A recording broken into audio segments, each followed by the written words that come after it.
అందరికీ నమస్కారం. మనం తెలుగు భాషాంశాల్లో భాషా భాగములు అనేది ఒక అంశం. భాషా భాగములు మనకందరికీ తెలుసు, కానీ వాటిలో ఇంకా రకరకాలుగా ఉంటాయి. వాటి గురించి ఇప్పుడు తెలుసుకుందాం. అయితే భాష ఎందలి భాగాలని మనం భాషా భాగాలు అంటాం. అవి 5 అని తెలుసు. వాటి పేర్లు నామవాచకం, సర్వనామం, విశేషణం, అవ్యయం, క్రియ. మరి నామవాచకం, నామం అంటే ఏంటో తెలుసు మనకి, పేరు. నామం తెలిపినది నామవాచకం. దీనిని విశేష్యము అని కూడా అంటాం. ఉదాహరణకి సీత, గీత, హైదరాబాదు, గుంటూరు, రామ, వీటన్నిటిని మనం నామవాచకం లేదా విశేష్యము అని పిలుస్తాం. సాధారణంగా నామవాచకం 5 రకాలుగా ఉంటుంది. అయితే అవి ఏంటియో చూద్దాం. జాతి నామవాచకం, సంజ్ఞా నామవాచకం, గుణనామవాచకం, సాముదాయక నామవాచకం, క్రియానామవాచకం. మరి ఒక్కొక్క దాని గురించి తెలుసుకుందాం. దానికి సంబంధించినటువంటి ఉదాహరణలను కూడా చూద్దాం. మొదటిది జాతి నామవాచకం. సామాన్యమైన స్వరూప స్వభావాలు గల వస్తువుల సమూహమును తెలియజేయనిది జాతి నామవాచకం. దీనినే సామాన్య నామవాచకం అని కూడా అంటారు. జాతి నామవాచకానికే సామాన్య నామవాచకం అని కూడా పేరు, అది గుర్తుపెట్టుకోండి. ఉదాహరణకి మానవుడు, గోవు, పులి మొదలైనటువంటి వీటన్నిటిని మనం జాతి నామవాచకం అని పిలుస్తాం. అయితే రెండవది సంజ్ఞా నామవాచకం. సంజ్ఞ అనగా గుర్తు అని మనకందరికీ తెలుసు. గుర్తును తెలియజేసే పదాలను సంజ్ఞా నామవాచకాలు అంటారు. అయితే ఉదాహరణకి రాముడు, గీత, గోదావరి నది, హిమాలయాలు, వీటిని మనం సంజ్ఞానామవాచకాలు అంటాం. మూడవది గుణనామవాచకం. గుణం అంటే స్వభావం. ఒక వస్తువు యొక్క స్వభావంను తెలియజేసేదే గుణనామవాచకం. అది ఉదాహరణకి తెలుపు, నలుపు, మంచి, చెడు మొదలైనటువంటివన్నిటిని మనం గుణనామవాచకాలు అంటాం. నాలుగవది సాముదాయక నామవాచకం. సముదాయం అనగా గుంపు, సమూహం అని మనకు తెలుసు. గుంపును కానీ కొన్ని వస్తువుల సమూహంను కానీ తెలియజేసేది సాముదాయక నామవాచకం. ఉదాహరణకి సైన్యము, మంద, సమూహము, కుప్ప, రాశి, గెల మొదలైనటువంటి వాటన్నింటిని మనం సాముదాయక నామవాచకం అని పిలుస్తాం. దీంట్లో 5వది క్రియానామవాచకం. క్రియ అంటే పని అని అందరికీ తెలుసు. పనిని తెలియజేసే నామవాచకాలని క్రియానామవాచకం అని చెప్తాం. ఉదాహరణకి పాడు, తిను, ఆడు, చేయు మొదలైన వాటన్నిటిని మనం క్రియానామవాచకాలు అంటారు. చూడండి, ఇప్పుడు నామవాచకం అంటే పేర్లను తెలియజేసేది నామవాచకం అని అందరికీ కామన్గా తెలుసు. కానీ నామవాచకాల్లో ఈ 5 రకాలు ఉంటాయి. ఈ 5 రకాలకు సంబంధించినటువంటి ఉదాహరణలు తెలుసుకున్నాం. వాటి యొక్క వివరణ కూడా చూసాం. అయితే భాషా భాగాల్లో రెండవదైనటువంటి సర్వనామము. సర్వ, దీని నామము అంటే సర్వ మొదలైన శబ్దాలు సర్వనామములు. నామవాచకాలకు బదులుగా సర్వనామములను వాడతారు, అది అందరికీ తెలుసు. ఉదాహరణకి అతడు, ఇతడు, అది, ఇది, ఆమె, ఈమె, అన్ని, కొన్ని, ఇన్ని, మాకు, మీకు మొదలైనటువంటి అన్నింటిని కూడా మనం సర్వనామాలని పిలుస్తాం. అంటే నామవాచకాలకి బదులుగా వాడే వాటన్నిటిని మనం సర్వనామాలు అంటామని చిన్నప్పటి నుండి కూడా నేర్చుకుంటున్నాం. అయితే మరి సర్వనామాలు 8 విధాలుగా మనం విభజించవచ్చు. అవి ఏమిటి చూడండి. సంబంధ సర్వనామము, విశేషణ సర్వనామము, సంఖ్యావాచక సర్వనామము, సంఖ్యేయవాచక సర్వనామము, పురుషములకు సంబంధించిన సర్వనామము, నిర్దేశాత్మక సర్వనామము, అనిర్దేశాత్మక సర్వనామము, ప్రశ్నార్థక సర్వనామము. ఇన్ని మొత్తం 8 సర్వనామాలు మనకు ఉన్నాయి. ఒకటి సంబంధ సర్వనామం. దీనికి సంబంధించింది చూద్దాం. సంబంధం ఉండే అర్థాన్ని తెలియజేసే సర్వనామాన్ని మనం సంబంధ సర్వనామం అంటాం. ఉదాహరణకి ఎవరైతే నిజాయితీగా ఉంటారో వారే విజయం సాధిస్తారు. ఇందులో ఎవరైతే, వారే అనేవి సంబంధ సర్వనామాలు. చూడండి, అంటే సంబంధాన్ని తెలియజేస్తున్నాయి కాబట్టి మనం అది బాగా గుర్తుపెట్టుకోవాలి. అంటే పేరులోనే మనకు దాని యొక్క వివరణ, దాని యొక్క ఎక్కడ దీన్ని వాడతారనే విషయం కూడా మనకి అర్థమవుతుంది. ఇంకొక ఉదాహరణ చూద్దాం. ఎంత వ్యాయామం చేస్తారో అంత ఆరోగ్యంగా ఉంటారు. ఎంత, అంత అనేవి సంబంధ సర్వనామాలు. అంటే ఒకదానికొకటి సంబంధాన్ని తెలియజేస్తున్నాయి, గమనించండి. తర్వాత విశేషణ సర్వనామం. సంబంధ రూపంలో ఉన్న విశేషణ శబ్దాలను విశేషణ సర్వనామం అంటారు. వారు వీరు కాదు. వారు అనున్నది విశేషణ సర్వనామం. నీవు నీలా ఎందుకు ఉన్నావు? చూడండి, అంటే దీంట్లో రెండు సర్వనామాలు ఉన్నాయి. ఒకటి మనకి ఏం తెలియజేస్తుంది? విశేషణాన్ని చూపిస్తుంది. అంటే వారు అనున్నది విశేషణ సర్వనామం, ఇక్కడ నీవు అనేది విశేషణ సర్వనామం, అది గమనించండి. తర్వాత సర్వనామాల్లో మూడోది సంఖ్యావాచక సర్వనామం. సంఖ్యలను తెలియజేసే సర్వనామాలను సంఖ్యావాచక సర్వనామాలు అంటారు. ఒకే ఒకడు, ఇద్దరు దొంగలు, మూడు ముక్కలు. చూడండి, ఒకే, ఇద్దరు, మూడు ఇవేం చేస్తున్నాయి? మనకి సంఖ్యను తెలియజేస్తున్నాయి కాబట్టి ఇవి సంఖ్యావాచక సర్వనామాలు. తర్వాత నాలుగోది సంఖ్యేయవాచక సర్వనామం. సంఖ్య చేత తెలుపబడు నామవాచకములు సంఖ్యేయవాచక సర్వనామం. వారు అందరూ వీరే అంటే వారు అనేది స్త్రీల పురుషుల తెలుపనందువల్ల ఇది సంఖ్యేయ సర్వనామం అవుతుంది. చూడండి, వారు అందరూ వీరే. వారు అనేది మనకి ఏ లింగం అనేది తెలియజేస్తలేదు కాబట్టి ఇది సంఖ్యేయ సర్వనామంగా మనం సంఖ్యేయవాచక సర్వనామంగా చెప్పుకుంటున్నాం. తర్వాత ఇది పురుషములకు సంబంధించిన సర్వనామం. పురుషములకు సంబంధించిన సర్వనామాలు అంటే మనం తెలుసుకున్నాం ఇంతకుముందు మనకి తెలుగు వ్యాకరణ అంశాల్లో. మనం ఈ అంశాలను కూడా మీకు ఇంతకుముందు యూట్యూబ్లో చూపించాను. ప్రథమ పురుష, మధ్యమ పురుష, ఉత్తమ పురుష అని. అయితే ప్రథమ, మధ్యమ, ఉత్తమ సర్వనామాలు. ప్రథమ పురుష అంటే మనకు తెలుసు, వాడు వారు అంటే ఎక్కడో ఉన్నవాళ్ళు అని. మధ్యమ పురుష నీవు మీరు అంటే ఎదురుగా ఉన్నవాళ్ళు. ఉత్తమ పురుష నేను మేము మనము, తనకు తాను తెలియజేసుకునే పురుష. కాబట్టి వీటికి సంబంధించినటువంటి సర్వనామాలను మనం పురుషములకు సంబంధించిన సర్వనామాలుగా చెప్పుకుంటాం. తర్వాత నిర్దేశాత్మక సర్వనామం. ఖచ్చితంగా తెలియజేసే పదాలను నిర్దేశాత్మక సర్వనామం అంటారు. ఇవి, అవి, ఆమె, ఆయన అంటే ఇవి ఖచ్చితంగా తెలియజెప్తాం కాబట్టి ఇవి నిర్దేశాత్మక సర్వనామాలు. తర్వాత అనిర్దేశాత్మక సర్వనామం. ఖచ్చితంగా లేనటువంటి పదాలను అనిర్దేశాత్మక సర్వనామాలు అంటారు. చూడండి, అన్ని, ఇన్ని, కొన్ని, బహు, చాలా, కొంత. అనిర్దేశాత్మకం అంటే ఇవి ఎన్నో మనకు తెలియదు కాబట్టి ఇలాంటి పదాలను మనం అనిర్దేశాత్మక సర్వనామాలు అని చెప్తాం. తర్వాత ప్రశ్నార్థక సర్వనామం. ప్రశ్నల రూపంలో ఉండే సర్వనామాలను మనం ప్రశ్నార్థక సర్వనామాలు అంటాం. ఎవరు, ఎందుకు, ఎలా, ఏంటి. చూడండి, వీటి పక్కన మొత్తం ప్రతి ఒక్కదానికి కూడా ప్రశ్న గుర్తు వస్తుంది. ఇటువంటి పదాలు ఉన్న వాటిని మనం ప్రశ్నార్థక సర్వనామాలుగా చెప్పుకుంటాం. మొదలైనవి ఇటువంటి పదాలు ఎన్నో మనకి ఎదురవుతుంటాయి. తర్వాత భాషా భాగాల్లో మూడవది విశేషణము. అయితే విశేషణం అంటే మనకందరికీ తెలుసు, నామవాచక సర్వనామాల గుణాలను తెలిపినది విశేషణము. ఇవి విశేషణ పదాలు మంచి, తీపి, బలం, చక్కని మొదలైనటువంటి పదాలన్నింటిని మనం విశేషణాలుగా తెలియజెప్తాం. వీటిలో ఎటువంటి రకాలు లేవు. తర్వాత భాషా భాగాల్లో నాలుగవది అవ్యయము. వ్యయం కానివి అవ్యయాలు. వ్యయం అంటే ఖర్చు లేనివి అని. లింగ, వచన, విభక్తి మొదలైన వాటికి లోను కానటువంటి వాటిని అవ్యయములు అంటారు. అంటే ఎక్కడ కూడా ఏ లింగంలో అయినా ఆ పదాలు మారవు, ఏ వచనాల్లో కూడా ఆ పదాలు మారవు, ఏ విభక్తి పదాలు వచ్చినా కూడా ఆ పదాలు అనేవి మారవు. కాబట్టి అందుకే వీటికి ఎటువంటి వాటికి కూడా లోను కానటువంటివి అంటే ఇవేవికి లేనటువంటివి అని అర్థం. ఉదాహరణకి ఆహా, ఓహో, ఇక్కడ, అక్కడ మొదలైనటువంటి పదాలన్నిటిని మనం అవ్యయాలు అని పిలుస్తూ ఉంటాం. తర్వాత భాషా భాగాల్లో ఐదవది క్రియ. క్రియ అనగా ధాతువు. పనులను, స్థితులను తెలియజేయు పదాలను మనం క్రియలు అంటాం.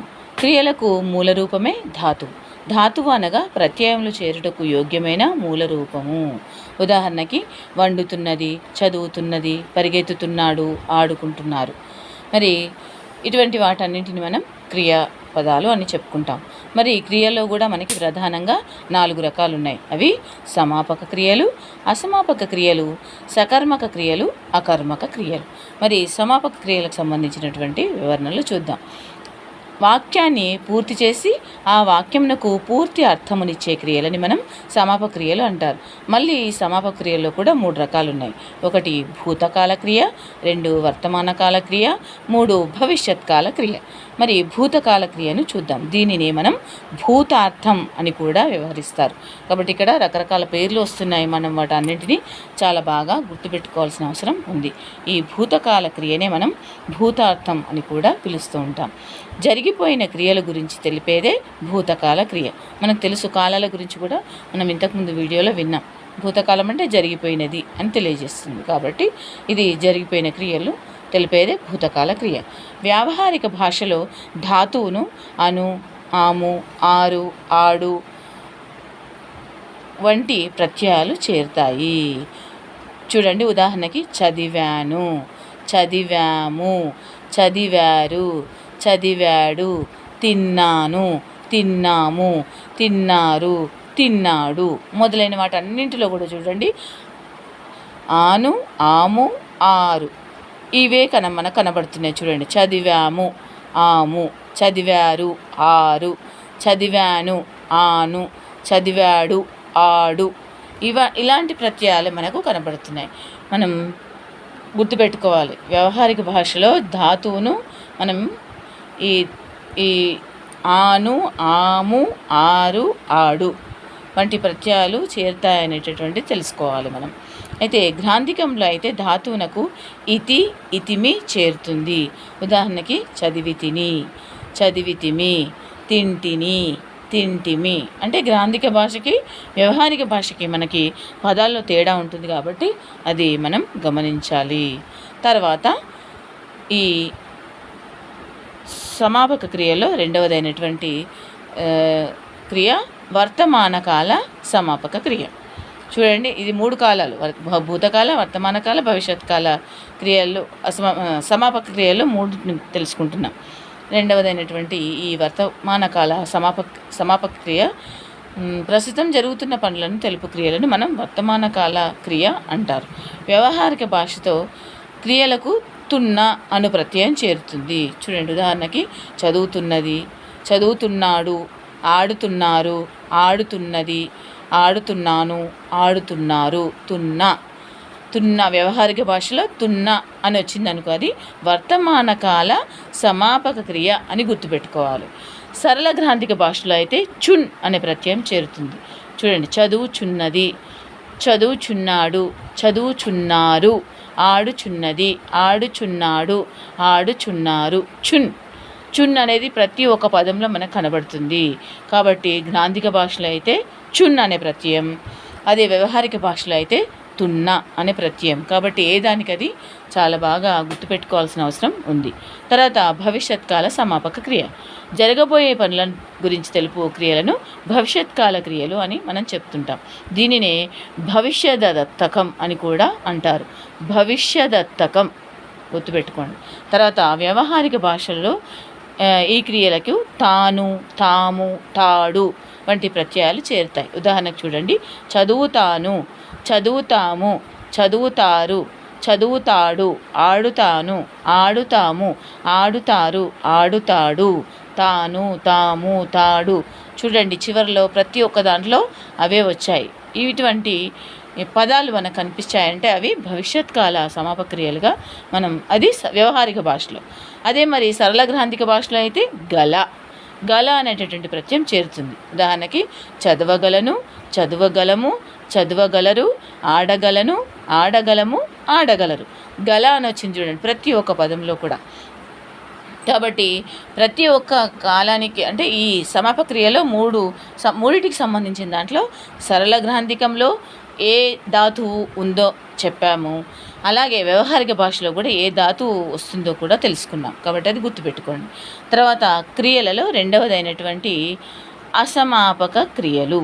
అసమాపక క్రియలను అంటే మనం వాక్యం పూర్తి చేయని క్రియలను అసమాపక క్రియలుగా చెప్పుకుంటాం. గీత మార్కెట్కు వెళ్ళి అంటే ఇక్కడ ఆ క్రియలో పని పూర్తి కాలేదు, తర్వాత ఇంకేమో చేసింది అనేటటువంటి అర్థం మనకు కనబడుతుంది ఇక్కడ. అందుకే పని పూర్తి కాలేదు కాబట్టి ఇక్కడ ఇది అసమాపక క్రియ. మరి ఈ అసమాపక క్రియల్లో కూడా 6 రకాలు ఉన్నాయి. అవి ఏమిటో చూద్దాం. ఇవి డిఫరెంట్గా వెరైటీగా ఉంటాయి. కాబట్టి ఈ పదాలను మనం 4-5 సార్లు చదివి గుర్తుపెట్టుకోవాలి. త్వార్థకము. రెండవది వ్యతిరేక త్వార్థకము. మూడవది శత్రర్థకము, శత్రర్థకము. 4 చేదర్థకము, చేదర్థకము. 5 తుమున్నర్థకం, 5 తుమున్నర్థకం. 6 అనంతర్యార్థకం, అనంతర్యార్థకం. చూడండి, త్వార్థకం, వ్యతిరేకత్వార్థకం, శత్రర్థకం, చేదర్థకం, తుమున్నర్థకం, అనంతర్యార్థకం. కాబట్టి ఈ పదాలను చాలా బాగా గుర్తుపెట్టుకోవాల్సిన అవసరం ఉంది. ఒకటోది త్వార్థకం. భూతకాల అసమాపక క్రియల్ని త్వార్థకం అంటారు. భూతకాల అసమాపక క్రియ బాగా గుర్తుపెట్టుకోండి. ఇందులో ఈ ధాతువునకు ఇదే దీంట్లో ఉన్నటువంటి ధాతువు ఏంటి? ఈ అను వర్ణకం చేరుతుంది. ఈ అనేటటువంటి అచ్చు వస్తుంది అన్నట్టు. ఉదాహరణకి వెళ్ళి, తిని, చెప్పి, ఆడి, వచ్చి, చదివి, చెప్పి. చూడండి, ప్రతి ఒక్క పదం చివరన మనం గమనిస్తే ఈ ఈ ఈ అని వచ్చింది. కాబట్టి భూతకాల అసమాపక క్రియలో మనకు వచ్చేది ఈ అనే వర్ణకం. దీన్నే మనం త్వార్థకం అంటాం. ఇంకొకటి వ్యతిరేక త్వార్థకం. వ్యతిరేక భూతకాల అసమాపక క్రియలను మనం వ్యతిరేక త్వార్థకం అంటారు. ఇందులో ధాతువునకు అక అను వర్ణం చేరుతుంది. అంటే చూడండి, త్వార్థకం అంటేనేమో భూతకాల అసమాపక క్రియ, మరి వ్యతిరేక భూతకాల అసమాపక క్రియ అంటే వెళ్ళక. ఉదాహరణకు చూడండి, దీనికి అక అక వస్తుంది. వెళ్ళక, తినక, చేయక, ఆడక, చదవక, చెప్పక. అంటే ఆ క్రియలకు ఈ క్రియలు వ్యతిరేకం అని మనం గుర్తుపెట్టుకోవాలి. అన్నిటికీ కూడా అక అక అక అని చివర వచ్చింది. అది చూడండి, గమనించండి. తర్వాత మూడవది శత్రర్థకం. వర్తమాన కాల అసమాపక క్రియని మనం శత్రర్థకం అని పిలుస్తూ ఉంటాం. ఇందులో ఈ ధాతువునకు చున్ చేరుతుంది. చున్ ఎట్లా వస్తుందో చూడండి. ఉదాహరణకి వెళ్ళుచున్, తినుచున్, చెప్పుచున్, చదువుచున్ మొదలైనటువంటి ఈ పదాలన్నింటినీ మనం వర్తమాన కాల అసమాపక క్రియలుగా చెప్పుకుంటాం. దీంట్లో వచ్చేటటువంటి ధాతువు చున్. తర్వాత నాలుగవది చేదర్థకం. భవిష్యత్ కాల అసమాపక క్రియను మనం చేదర్థకము అంటారు. ఇందులో ధాతువునకు ఇనన్ అనేది వచ్చి చేరుతుంది. ఉదాహరణకి వెళ్ళినన్, తినినన్, చెప్పునన్, చదివినన్. అన్నిట్లలో కూడా ఇనన్ ఇనన్ ఇనన్ అనేది వచ్చింది, గమనించండి. తర్వాత ఐదోది తుమున్నర్థకం. దీంట్లో ఒక పనికి నిమిత్తమైన మరొక పనిని సూచించు క్రియారూపమే తుమున్నర్థక క్రియ అంటారు. ఇక్కడ అన్ అనే ప్రత్యయం చేరుతుంది. ఉదాహరణకి రవి చదువన్ బోయేను. చదువన్ అనేది తుమున్నర్థకం. ఇక్కడ రాము పిలువన్ బోయెను. పిలువన్. ఆట వెలది ఆడన్ బోయెను. ఆడన్. ఇక్కడ అన్ అనే ప్రత్యయంతో చేరిన పదాన్ని మనం తుమున్నర్థకం అని చెప్పుకుంటాం. ఆరవది అనంతర్యార్థకం. అనంతరం అనే అర్థంలో ఉపయోగించు క్రియారూపమే అనంతర్యార్థకం. ఇందులో ధాతువునకు డున్ అనే ప్రత్యయం చేరుతుంది. ఇది భవిష్యత్ కాలాన్ని సూచిస్తుంది. చీకటి పొడమెడున్, మేకములు బయలుదేరును, సత్కథలు వినుడున్, సంచిత కర్మ తొలంగును. ఇక్కడ డున్ డున్ అనేది కనిపిస్తుంది, కాబట్టి ఇది అనంతర్యార్థకం. తర్వాత మూడవది సకర్మక క్రియ. సకర్మక క్రియ అంటే కర్మతో కూడుకున్న క్రియను సకర్మక క్రియ అంటారు. ఇక్కడ కర్మ అనేది వాక్యంలో మనకి కనబడుతుంది. రాముడు రావణుని చంపెను. ఇందులో రాముడు అనేది కర్త, రావణుని అనేది కర్మ, చంపెను అనేది క్రియ.